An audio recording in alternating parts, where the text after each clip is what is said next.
सुखी जीवन का रहस्य। एक महान संत हुआ करते थे जो अपना स्वयं का आश्रम बनाना चाहते थे, जिसके लिए वो कई लोगों से मुलाकात करते थे। एक जगह से दूसरी जगह यात्रा के लिए जाना पड़ता था। इसी यात्रा के दौरान उनकी मुलाकात एक साधारण सी कन्या विदुषी से हुई।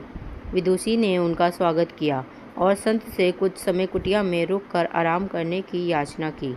संत उसके मीठे व्यवहार से प्रसन्न हुए और उन्होंने उसका आग्रह स्वीकार किया।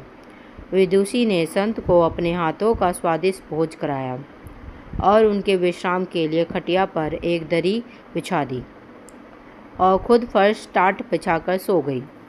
विदुषी को सोते ही नींद आ गई। उसके चेहरे के भाव से पता चल रहा था कि विदुषी चैन की सुखद नींद ले रही है। उधर संत को खाट पर नींद नहीं आ रही थी। उन्हें मोटे नरम गद्दे की आदत थी जो उन्हें दान में मिला था।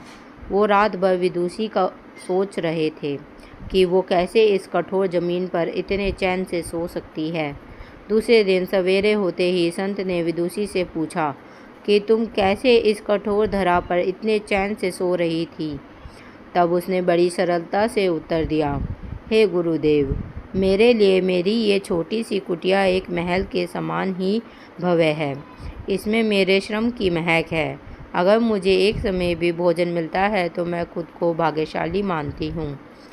जब दिन भर के कार्यों के बाद मैं इस धरा पर सोती हूँ तो मुझे माँ की गोद का आत्मीय एहसास होता है।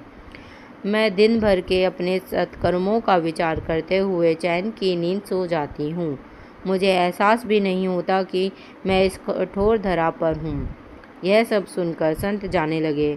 तब विदुषी ने पूछा, हे गुरुवर, क्या मैं भी आपके साथ आश्रम के लिए धन एकत्र करने चल सकती हूँ?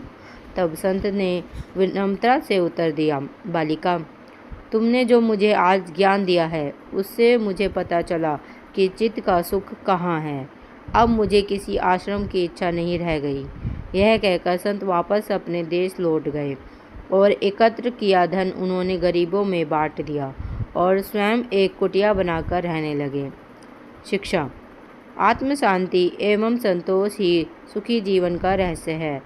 जब तक इंसान को संतोष नहीं मिलता वो जीवन की मोह माया में फंसा ही रहता है और जो इस मोह माया में फंसता है उसे कभी चैन नहीं मिलता। अगर आपको ये कहानी अच्छी लगी हो तो वीडियो को लाइक करें और हमारे चैनल को सब्सक्राइब करें।